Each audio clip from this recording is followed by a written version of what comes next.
Greetings ladies and gentlemen, it's Michael here from FudgeMuppet, and today I'm taking you through our latest Skyrim build, the Spectre. The Spectre is another Argonian build we're really happy with, and we think you'll all enjoy it too. The Spectre was born in a small village between the cities of Gideon and Hellstrom in Blackmarsh. There were a few minuscule areas on his body that were a weak pale green, and his eyes were an icy blue, but unlike the majority of Argonians, his skin was unusually colourless.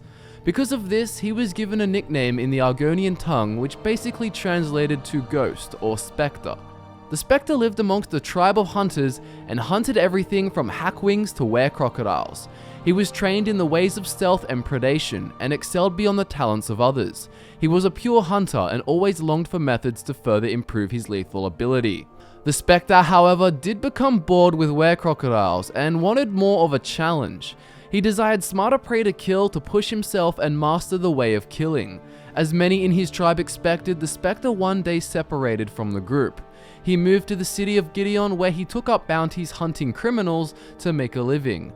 He could now go after targets that were wiser and more unpredictable than wild animals which were ruled by their instinct.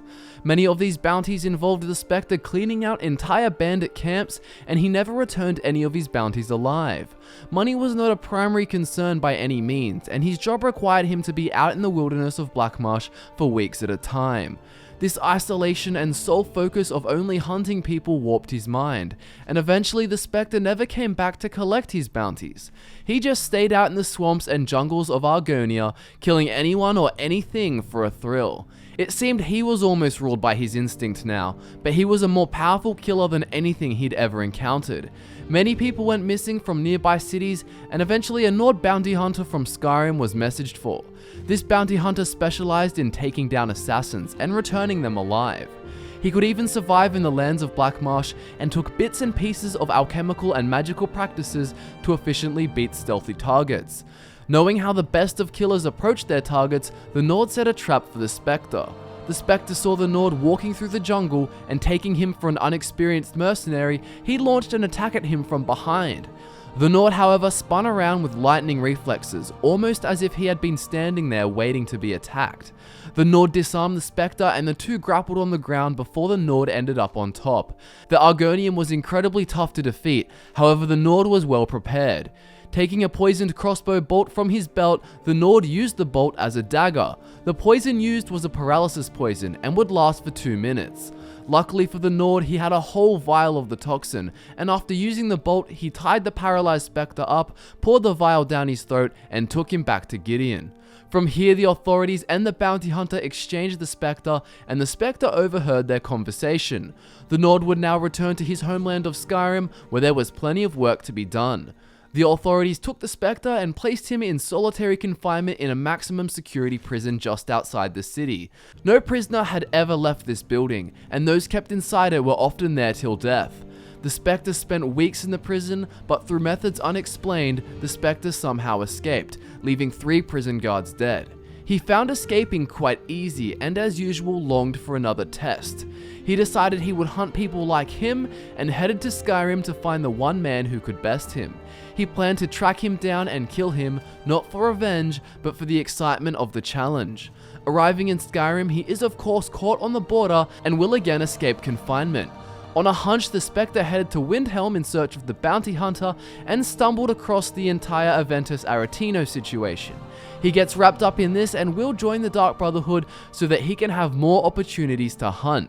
He also decides to investigate the arcane teachings of illusion so that he can enhance his predatory skills.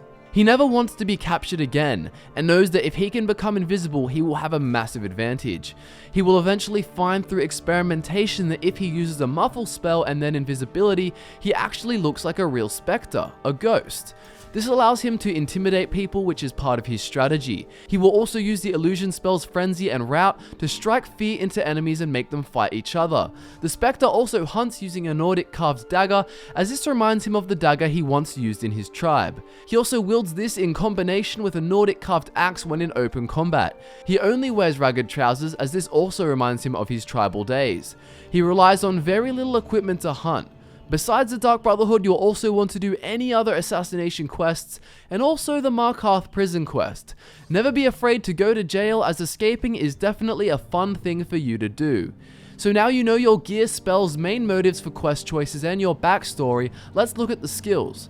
You're going to have one-handed for your dagger and of course your axe, and these will be dual wielded together to kill enemies as quickly as possible. You're going to have sneak to remain undetected as you roll and snoop around Skyrim, and also so you can get sneak damage kills with your dagger. You won't have your axe equipped while assassinating enemies. You'll have illusion to cast frenzy and fear spells, and of course to cast muffle and invisibility. Remember, constantly casting muffle is a great way to level your illusion. For a stat spread, we're going to have 20% stamina to roll around and sprint. We'd have more if we used a bow, but we don't, and for health we're going to have 40% to stay alive and take some hits if you are discovered or for some reason decide not to sneak. 40% magicka will be to cast muffle, invisibility, fear spells, and frenzy spells. For a standing stone, we recommend using the shadow stone at the start of the game until you can use invisibility. After that, we actually recommend getting the Atronach stone, which will cause minus 50% magicka regen, but will give you 50% spell absorption and give you 50 more points of magicka. You don't want to be hit often, but if you are hit by magic, you could absorb it, allowing you to cast invisibility more often. This character doesn't need heaps of magicka regen because he uses most of his magic before battle to turn invisible, and at this point your regen rate is still high and you can get most of it back before killing your first target. Then you can cast invisibility again or whatever illusion spells you want. You're also going to be using the lockpick skill to break your way into and out of areas, and a link for all the perks you will need can be found in the description. I have already basically explained the playstyle, but I'll just sum it up again. Before entering battle, cast muffle, then invisibility. Then use stealth and your dagger to take out your targets. If you have enough magicka, you can then use invisibility again, or you can use frenzy and fear to cause chaos and make your enemies fight each other. Alternatively, you can cast frenzy from afar before entering battle, and then come in with muffle and invisibility after. If discovered, pull out your axe and use it alongside your dagger, with your dagger in the left hand to make your attacks as fast as possible.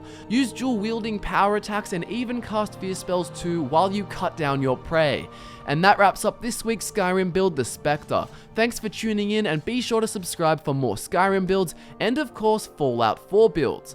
Like the video if you enjoyed the backstory and aesthetic of the Spectre, and share it with anyone who just loves Argonians. I look forward to nerding out with you all again soon, and until then, have an awesome week.